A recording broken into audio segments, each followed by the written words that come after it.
Sveiki visi, aš šiandien vėl darau video ir aš jums turiu naujienų.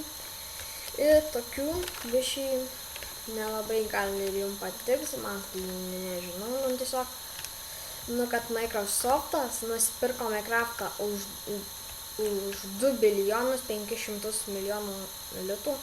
Ir čia labai didelė kaina, bet čia kaina iš tikrųjų šiaip eurais. Tai išverskite į lietuviškus litus, pamatytumėte, kiek čia daug. Visą Lietuvą nusipirktume dar likto jaučia.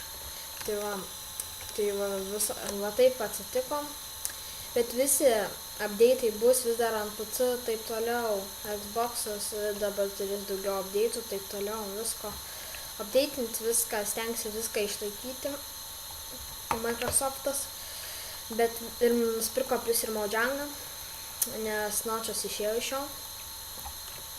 Tai va, Notch'as kurs man atrodo naujų žaidimų, kiek aš girdėjau, bet bus ant PC, visko, kaip sakiau jau.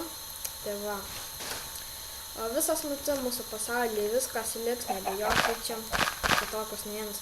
Ir plus kaip aš viską sužinojau, mes vakar su draugu susikūrėm privatų servą, jau turbūt matėte video. Gal užvakar, nežinau, sukūrėm, kažkaip užmiršau.